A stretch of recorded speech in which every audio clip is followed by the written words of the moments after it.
When I was a kid, I remember tattling was a federal offense. If we tried to tattle, my mom would just put us together and say, if you got a problem, maybe you two should just fight it out. She would kind of encourage us to fight. I think she thought that fighting actually taught us something, kind of toughened us up. I'm here with Marcus Haney and Tom Cisneros. How you guys doing today? Good. Fantastic. She was like the Don King of her She generation. was a great mother. She taught us a lot, and we learned a lot through just taking a punch. You know what I mean? Who usually won? It was all over the board. I remember, I don't know if I've ever told you guys this story, but I remember, we had this semi-annual trip that we went out to Wyoming in the Volkswagen Bug, right? So there was 4 kids, my parents up front, smoking, obviously, in the car, no windows up. Windows up, yeah. Oh, man. And my younger brother and I, so there's 4 of us, we're all a year apart, and Paul and I would always kind of fight over who gets that way back area in a Volkswagen. And so we finally get to Wyoming to visit my grandma, and we're playing a board game. We're still kind of wound up from the trip. It's it's a long drive to Sheridan, Wyoming. Anyway, we're wound up from the trip, and Paul and I are playing a board game, and I'm moving my piece across the board, and out of nowhere, Paul punches me right in the eye. And I'm like, oh, it's on. So I was on top of Paul, and I'm getting ready to punch him right in the face. My hands kind of pulled back, and then out of nowhere, my mom came in, grabbed my fist. There's no fighting at Grandma's house. I'm like, what? What? He just hit me. I've told you and told you and told you, and I'm done telling you. Does that mean you're done spitting on me too? I'm not done telling you. She was all over me, and the next morning I woke up. We're getting ready to go visit the cousins. I'm brushing my teeth, and I look in the mirror. I got this gigantic black eye, and I'm like, oh my God. We went around, visited the cousins. Yeah, my little brother kicked my ass. It was one of the most embarrassing trips in memory, but it toughens you up to go through these fights. I mean, we're sitting here, we're talking about entrepreneurship on this show. We're talking about building businesses. And we got to toughen up if we're going to get through the trials and tribulations of building businesses. I mean, Tom, Marcus, what's toughened you guys up in your life? You guys had some tough stuff that's helped you in business? Let's start with Marcus. Marcus. Well, I ever would been say, in a scrape, Marcus? 1 or 2. I think the Marines really toughened me up. So I'll go with the Marine Corps, so I don't have to get doing too many details. You of had him my as past. a father, so you were tough before you got into the Marines, though. Yes, sir. Okay, so anything come to mind? So the Marines were something that really toughened you up. You guys had a lot of challenges and opportunities for toughening up in the Marines. Yeah, well, we did that as a daily basis type of thing. It was if you had a confrontation with somebody, you went out in the sand pit and duked it out. So okay, that was it just was like part every of the day. Part of the breed. Yep. How about you, Tom? Anything come to mind? What toughened you? You're a tough guy. How'd you get so tough? I'm a small guy, so I'm not that small from a width standpoint, unfortunately. But my brother beat on me constantly, so I think that after a period of time, I had enough of it and finally threw down because I'm a lover. Not a fighter. Yeah, and the reason we brought up the theme of this show is toughening up and fighting is the 3 of us, and along with our business partner Todd Flowers, SSI. There's a tough guy. We are going down to see Uriah Faber tonight. He's fighting Dominic Cruz for the title. And this is going to be a blast. We're going down to the Forum. Cannot wait. Yeah, it should be great. Now it's his 3rd fight, right? With Cruz. Absolutely. Gosh, you think about who's going to win, and I think the odds are saying it's Cruz, but I got a suspicion Uriah's got something up his sleeve and that he's ready to go. He's capable and ready. This is going to be a great fight, and I'm looking forward to celebrating. And Uriah's an entrepreneur. He's been on the show. But you think about things that toughen you up. I mean, and you got some of the – who do you think the toughest entrepreneur in the world is? I mean, like if you took Bill Gates, right, against Mark Zuckerberg, who would win in that fight? Oh, I'm going with Zuck. You think Zuck can kick Gates' butt? No way. You think Gates is bigger? Guys, Isn't Gates a little thicker, sturdier? Doesn't matter. He's the richest guy in the world. He's going to hire somebody to take care of Zucky. Okay, how about you guys know who Steve Wynn is, right? He owns the Wynn Resorts. Yeah. And then Donald Trump, obviously running for president, both casino moguls. Who would win between Steve Wynn and Donald Trump? Piece of cake. Trump is going to whip him with the comb over. All right, between Warren Buffett and Jack Welch, right? You got these two 90-year-old men fighting each other. Who do you think could win there? Warren Buffett or Jack Welch from GE, the former GE CEO? I'm going to go with Welch. He probably done a little bit more hands-on stuff in his life, so he's tinkered with a few wrenches or something. And you know, we're going to the CMAs, Marcus and I and the family next week. We're going to Nashville, and I got another country concert I'm going to Sunday when we get back from the Uriah fight. So I'm busy on the music front this next week or so. But I started thinking about entrepreneurs that are also musicians, right? And in country music, who's the toughest guy in country music? I'm going to say Toby Keith. Toby Keith? It's tougher than Tim McGraw? No way. No way. Tim yeah. McGraw looks like your dad. He is CrossFit all day, all the time. Toby Keith is big. He's probably a fast runner. Toby Keith has a ponytail. Yeah, I mean, come on. I think, it'd be a tough one, but I would have to go with Toby on that one. Okay, how about Taylor Swift or Carrie Underwood? Who do you think? Oh, that's easy. Is there Jell-O Jell-O? involved with their Oh, fight? is Jell-O? I think Carrie is tougher, don't you? I think Carrie's tougher, yeah. And these are the fights of our life. Coming up in the show, we are going to have Seamus McClure, the very successful founder of Milkman Toner Company, and we're going to be talking about toughness. But coming up after the break, you will meet the famous filmmaker and author, Mr. Micah Sparks. I'm Mark Haney on Facebook Live, broadcasting from Sports 1140 KHDK, streaming live, podcast, and YouTube at HaneyBiz.com. Welcome back, and we have the honor and privilege to meet filmmaker and entrepreneur, Mr. Micah Sparks. How you doing today, Micah? Oh, I'm doing great, Mark. Thanks for having me today. I appreciate it. You bet. I'm glad to have you. We met each other a number of months ago, and I know you're working on a lot of projects, and you're a businessman. But tell us what you got going. What's your gig all about? Well, my gig all about is I've started producing movies out of Sacramento. I live here in Sacramento, but I'm down in LA quite a bit, of course, and really all over the country. So I've just basically I've done 2 movies, and now I'm working on my 3rd, and then I'm also working on another deal where I might be putting together 3 or 4 a year. So now your first 2 movies had big stars in them, have big stars in them. Tell us about making those movies. Yeah, so 4 Minute Mile is the first movie I did, and my lead actress to mother. Well, 4 Minute Mile is similar to a Karate Kid movie in that it's inspirational sports drama. Yeah, very motivational movie, right? Very motivational, like a Rudy or a Karate Kid. But it's similar. The kid is, instead of being the young boy, he's a 19-year-old runner instead of a teenage Karate Kid, and it's edgier, kind of like the 8 Mile Eminem film.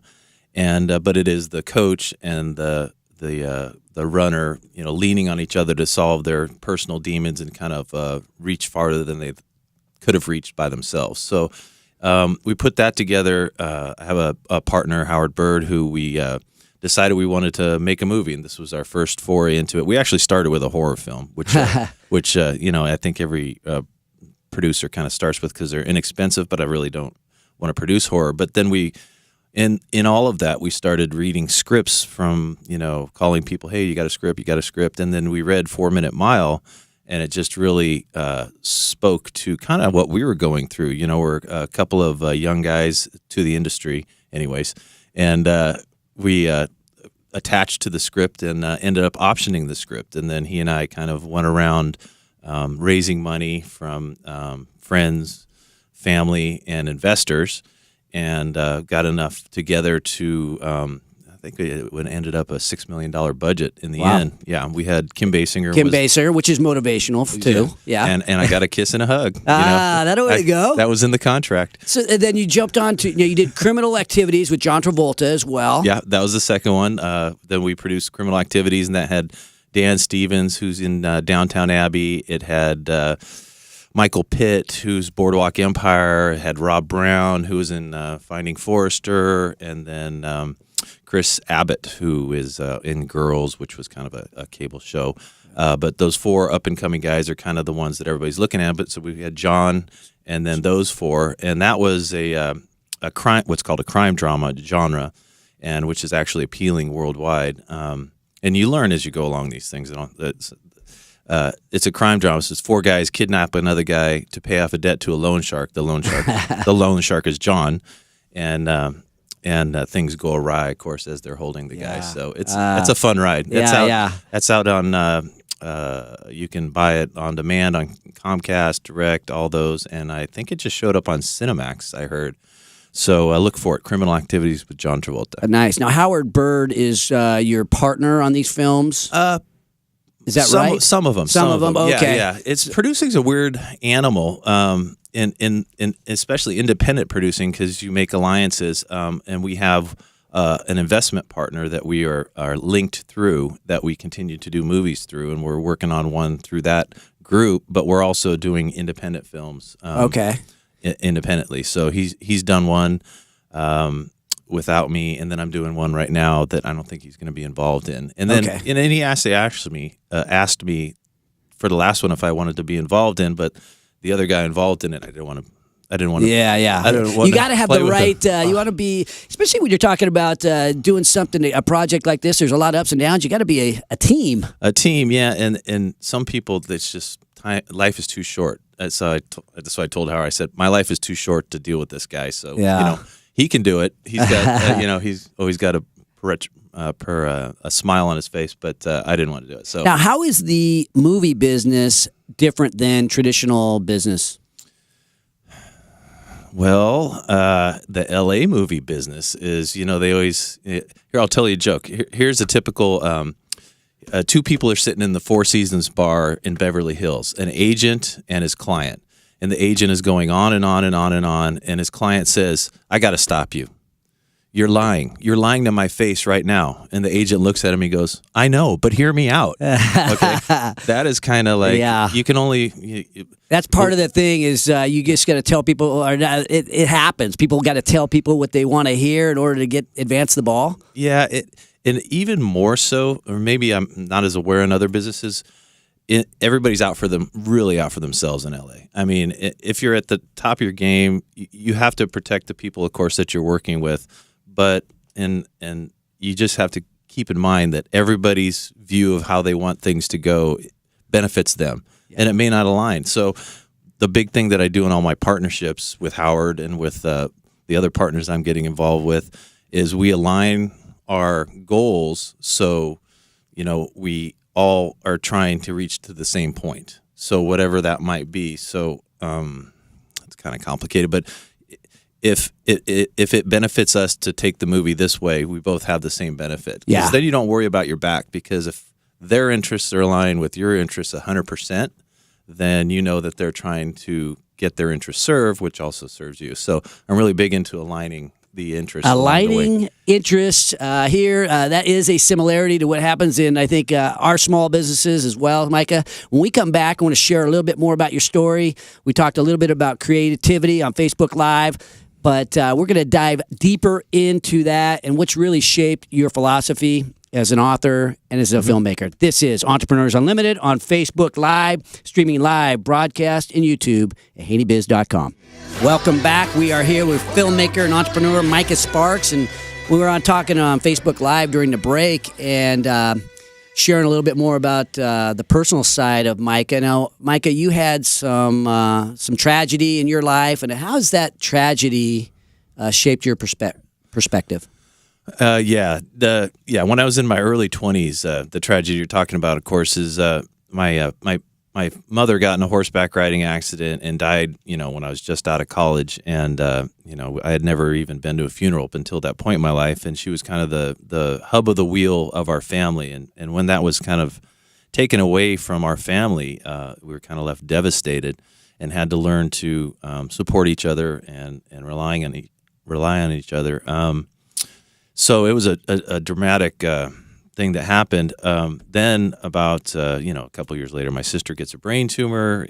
And I was her advocate for that and took her through surgeries and radiation.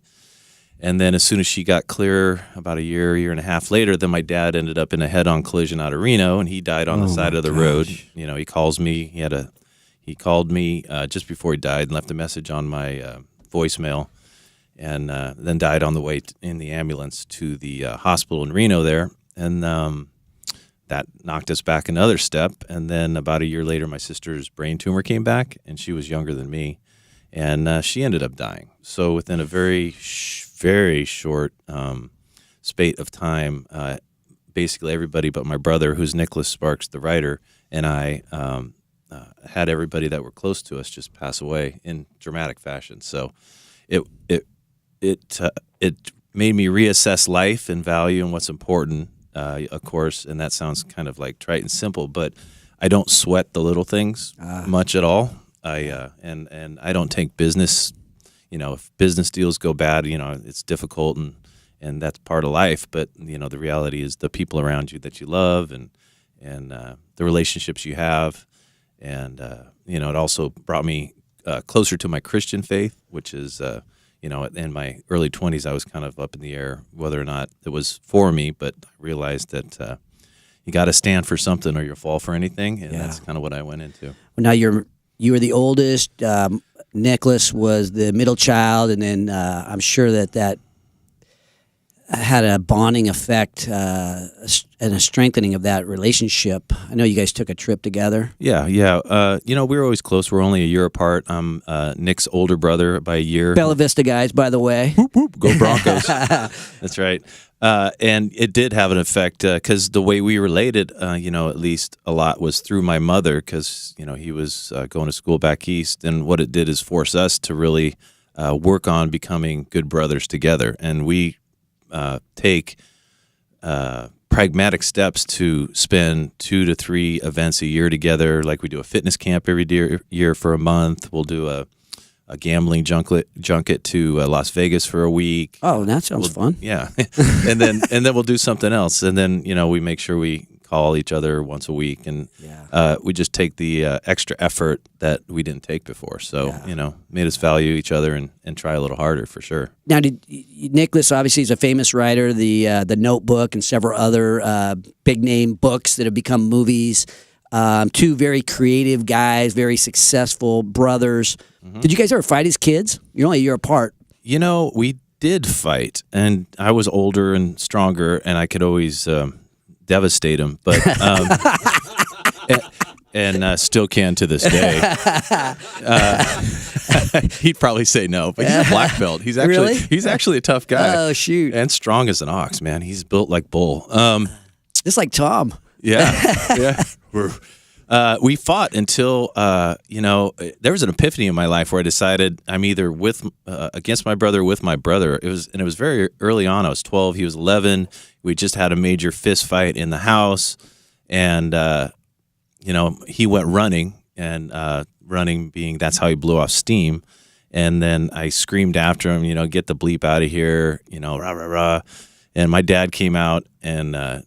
He was upset and scolded me, and he said, he's the only brother you'll ever have, so you take care of him. And I was 12, and I remember it just hit me, and I thought, okay, from now on, I'll take care of him. And we never fought since. Wow. Not to say we don't have disagreements, but we don't fight. And from then on, he was the annoying little brother prior to that, and from then on, I decided he's in my group, and he's one of my guys, and so. Wow. Yeah, my brother and I had something somewhat similar when we were about 11 and 12. I'm a year older. I'm a middle child, but he's the youngest. And we shared a room. We were fighting one day, and it kind of starting as play fight, and then it got serious, and I kneed him in the head. I kneed my little brother, who was about 10, in the head and knocked him out. Ooh. He was down. I mean, he wasn't moving.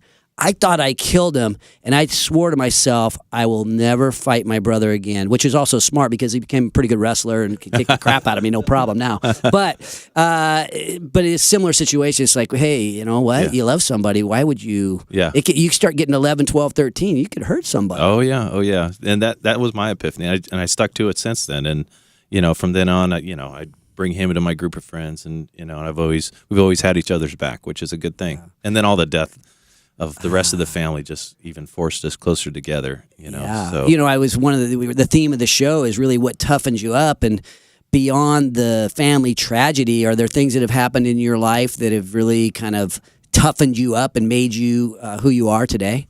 Well, yeah. I mean, as an entrepreneur, I've done many things in my life. The first 10 years of my life, I was in commercial real estate and worked on, with national tenants, small tenants, regional tenants, and you're failing at 2 out of 3 of the deals you're working on. 3 out of 4 deals are failures, but 1 succeeds. So you learn that you don't look back at what you failed on. Just keep pressing forward to what you might succeed on. That was my first start. And then the next 10 years after that, out of commercial real estate, I realized that people who own businesses make a lot of money consistently rather than having to go deal to deal. So I ended up buying a business that was similar to a California Closets, a home franchise that does, closet organizers, garage cabinets, home office systems, and opened up 6 franchises up and down California over that 10-year housing boom, and ended up opening and then developing and then selling each one of them. So I ended up selling all 6 of them.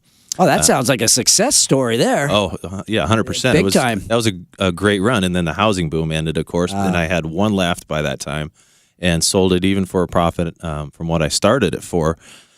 But at that point, I sold that and I was unemployed because the housing boom had ended, and I didn't want to go back into commercial real estate. And that's when Nick and I decided to write the book we wrote, which is 3 Weeks with My Brother. So, and you changed careers. You basically pivoted into a whole different genre or a whole different occupation. Wow, turning failure into, or a tough time, it's not a failure. You had some great success, but turning some of those tougher times like the economic crisis and completely pivoting, that is entrepreneurial. This is Entrepreneurs Unlimited. Coming up in the show, we're going to have Seamus McClure, the founder of Milkman Toner Company. This is Entrepreneurs Unlimited on Facebook Live, streaming from Sports 1140 KHTK, and streaming live podcast on YouTube at HateyBiz.com. All right, welcome back to the show. We are having Seamus McClure, the founder of Milkman Toner Company, on the set. How you doing today, Seamus? Doing good, Mark. Thanks for having me. And we also have your daughter, Cassidy, here. She's kind of observing. I know she's kind of quieter side, but Cassidy, feel free to chime in at any point during the conversation here.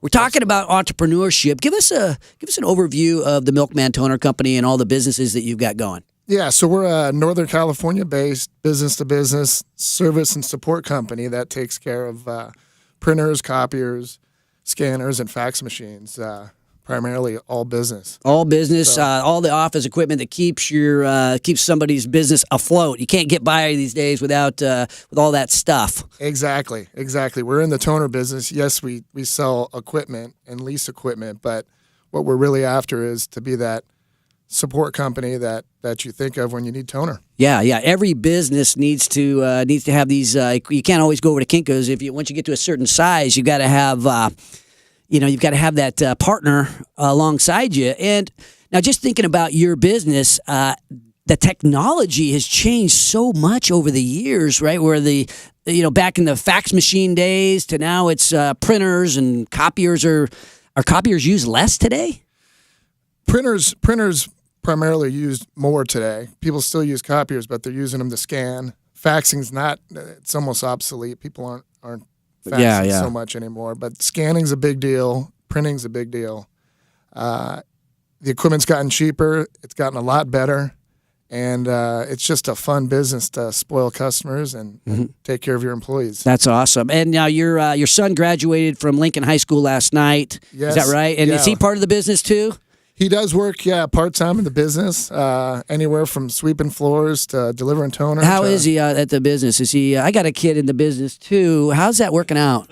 It's good. I got a couple kids in the business. Exactly. No, but it's good because it makes Dad toe the line and set a good example. Yes, exactly. There's you got to set an example. I need to work on that myself. Now you've had some success in the past in this business. I know you've built up a company with your partner Dell, and you were successful and ended up selling the company. And now, give us a little bit of that background. What's it like to sell a company? Yeah, we had started a company called DocuWare back in 1999, and ran it for about 9 years. And I had a partner, Dell Countess, and we sold that. And it was interesting because we weren't really looking to sell per se, but we had a great company, great employees, nice little profitable company, and then we looked at each other one day, Dell and I, and said, you know what, maybe now's the time to take a break and kind of look elsewhere. And so we sold to a good company here in Sacramento, and stayed on with them for a while,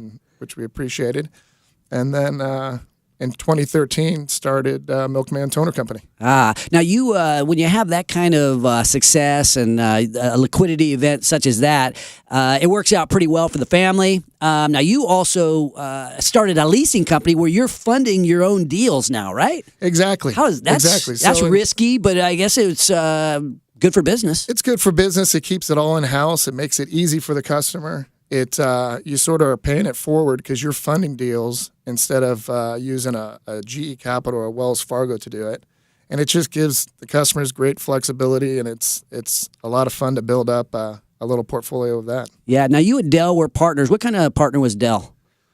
Dell was a great partner. Dell was. I happen to know Dell from yes. way back when.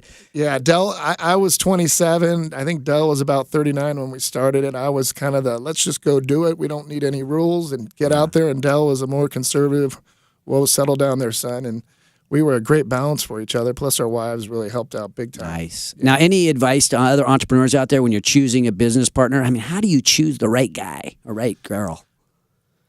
That's a great question too. You know, a lot of people I see have there's 3 partners in a mix, and that always scared us because who's odd man out? Yeah. So the 2 of us, we did well. We worked well together, and we always had the $50 rule. If one of us is going to write a check or spend more than $50, as small as that is, we always checked with each other. That helps. Quick phone call, yeah. quick, exactly. Build to trust, communicate on major expenditures, even $50 when you're trying to, because there's times when things are, I'm sure, tighter. Hey, $50 is $50. Yeah, and then it makes you communicate, so you never not talk during the day. Yeah. Now, we talked at the beginning of the show, and kind of the theme of the show is about what toughens you up and any tragedy or fights that you got into that, and I'm not just talking about internal business partners, just in life. Have you had tough times that have sort of made you stronger? Yeah, when we started Milkman Toner, I was older, probably a little slower. This time I'm on my own, so I don't have the partner. And about 6 months into it, I was diagnosed with a little cancer. Oh. So that was a tough go. Because you're running a company, it's a small company of 6, 7, 8 people, and I'm the only sales guy. I'm the head of the company, and so you got to be on game every day, no matter what's going on, whether your kid's sick, you're sick, or you're losing a customer.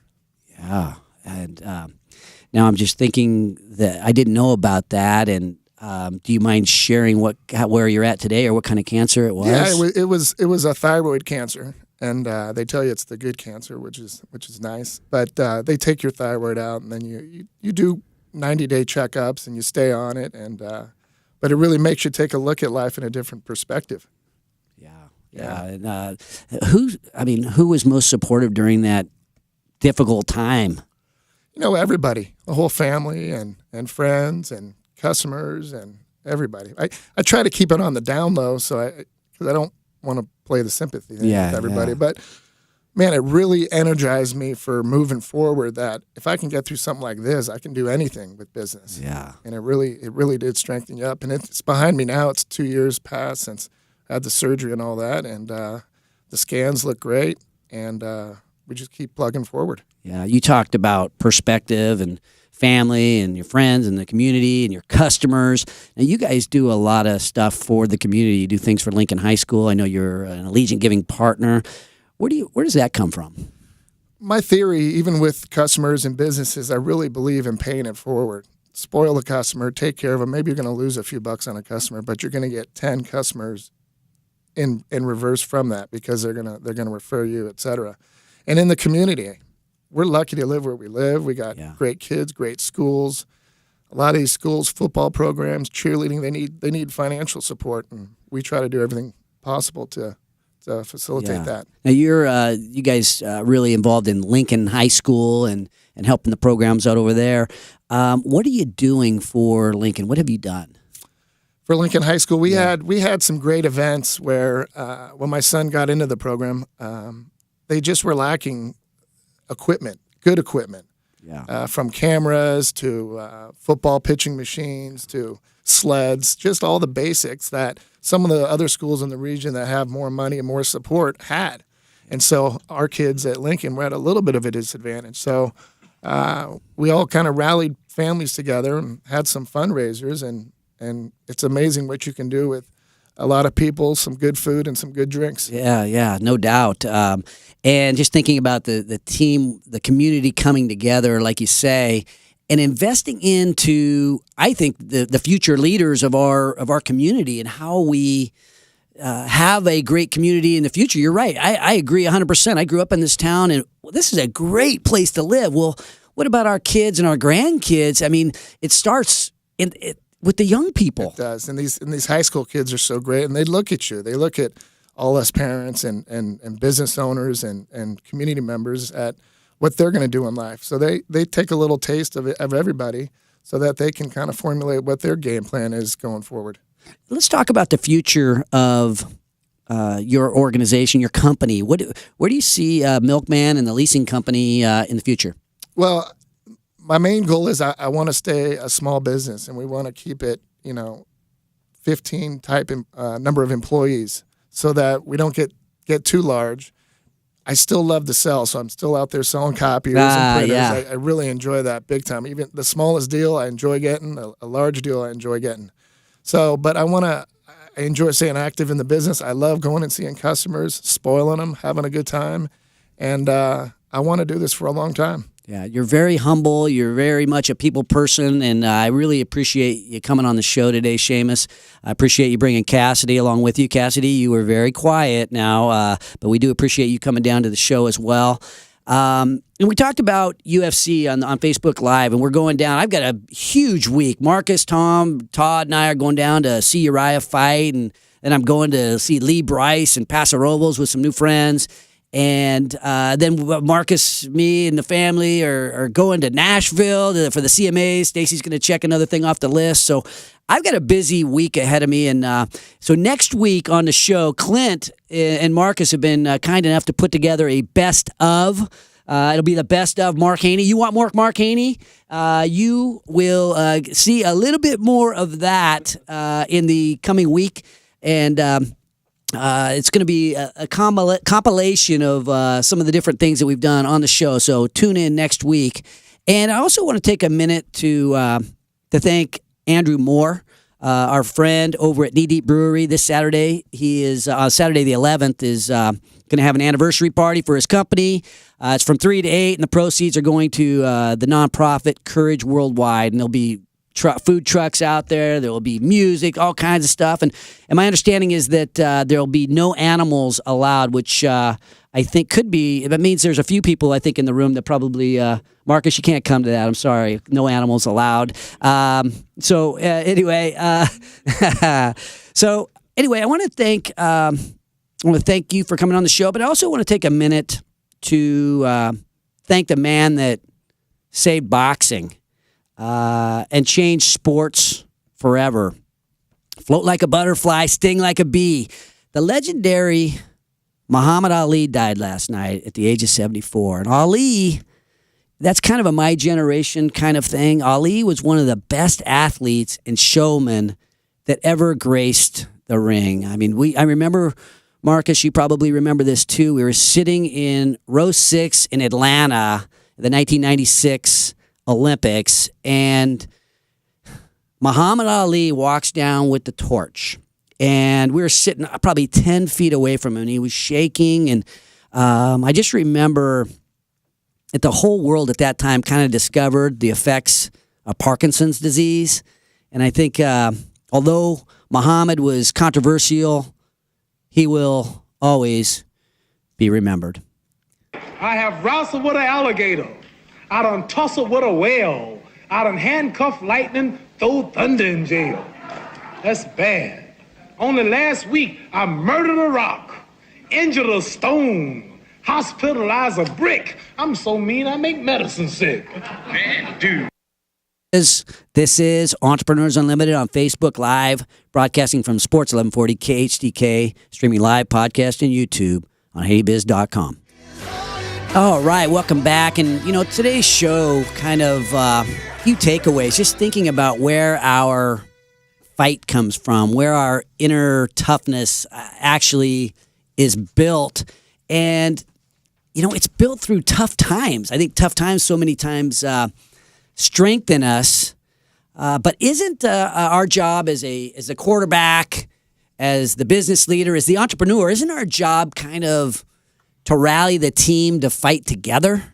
No question. Right? You got, as an entrepreneur, as a leader, as a quarterback, you want to rally people to fight together. And if they fight, if you can be, if any of us can be the guy that is attractive enough to help collect people that have the same beliefs as you, as us, we're really drawn together. And that, I think that attraction, that it can be something worth fighting for. And I think so many times that we, as when we're alone, you're not nearly as strong as you are when you've got some people that are fighting alongside of you. And I think that that's the essence of entrepreneurship, is who you have, what your ability is to bring on the team to build something and to fight. And that collective toughness is really the differentiator when we're trying to build a business. I'm here with Tom and Marcus, and we talk about toughness and where it comes from. And I mean, so many times, and we talked about America's youth a little bit with Seamus and how he's investing into the high schools and that kind of thing. And there's kind of a sissification happening in America's youth today. I mean, ninth place ribbons are okay in some situations, and I think that's a challenge for us. Well, it's most definitely it's a challenge, and we actually covered the sissification of the American male, so to speak, in an earlier show. But it really, really has affected the way people approach things anymore, because they're afraid of getting in trouble, and that's not necessarily a good thing. I mean, personally, I don't think so. You're a very strict guy. You're a very walk the line kind of guy. I was brought up by a guy like that, so that's how I raised my children. Marcus, you're raising Hunter the exact same way. I mean, these guys are going to be, my kids. Obviously your son Marcus and your daughter Ashley. They're leaders in the community, and they're leaders within the businesses that they're working within right now. It's necessary. It's necessary. I mean, weakness really has no place in business. Yeah. Yeah, I was also thinking, I feel like you watch the news and, read books and articles. People have lost their tenacity to fight for what they believe in. And I say we try to get that back. And I love that's what we're doing here with Entrepreneurs Unlimited, is opening up that as a forum to help people build something great and actually go for what they believe in. It makes you think about all the times, too, where people have been misjudged. I think entrepreneurs in many situations, they're misjudged. In other words, hey, you're the small business guy. Okay, you never know who you're dealing with when you're in a fight, right? You see a small business guy, or you see somebody who is less intimidating, and you might misjudge that guy. Marcus, you ever been misjudged? Once or twice, absolutely. Yeah. Yeah, you never know who you're messing with. You never really know that by looking on the outside, because the real fight, doesn't it come from the inside, Tom? Without doubt. And it's those things that shaped us as human beings early in the program, right? And we talked about your fight with Paul. Mika was talking about, and I apologize, I just said Mika, it's Micah, was talking about what a terrible tragedy to lose your mother. Your sister has a brain tumor. You get her through that. Next thing you know, your father dies on the side of a road, and then he loses his sister. That's perspective changing stuff, and it will realign the way you look at things for the rest of your life. Yeah, he now does not sweat the small stuff as much. Right. And we can learn from that. Yeah, and I think the other thing that Micah said that I think is interesting, Seamus and Micah, I think both shared this about business partners and having the right people around you. That sometimes three is, there's somebody left out. There's an odd man out. And it kind of makes me think back to, I'm going to relate this back to business a little bit and business partners. So there's times when you really have to make a shift, like what Micah did. He shifted all the way into the business of making movies from, he was doing closets, right? I mean, what a departure that is. And that's a major decision, and the economic crisis created him to have to completely do like a 180 in his business career, and we had that as well with our video stores, right? as you build up, we're up to 12 video stores. There's the three brothers, my older brother, Byron, me as the middle brother, and then my younger brother, Paul. And the three of us, we had these video stores, and next to every store, there was eventually a Blockbuster and a Hollywood Video. And on the horizon, you had cable TV coming, and you had the internet, and you had, actually, cable TV was already in existence. Redbox. You had all this technology looming, right? Even social media, even the stuff that's happening now, all of this really killed the video store. So I can remember we were in a lot of debt. We brought in Byron, and Byron was really good at helping us get financing. He was the older brother, the MBA guy, and he was able to help us get some financing. And we got ourselves into quite a bit of debt, and we had bought out my parents, and we saw the looming changes coming in entertainment. And what do? And I think it froze us, right? The three brothers were sort of frozen, and we had a little bit of trouble making decisions on how we're going to pivot, what are we going to do, and really, I think there were, my older brother Byron, I think being the smarter one, and the older one. We had two straight A brothers, and then me. We were challenged because we weren't aligned in our thinking, right? We had the three brothers, and so Paul and I. We bought Byron out. We got into some more debt. We bought Byron out. Now it's the two little brothers, 27, 28 years old. And what are you going to do? We were in a ton of debt, and, a big brother, Byron, who got us all the financing and everything. Well, I was going to ask you, though. Yeah. Wait a minute.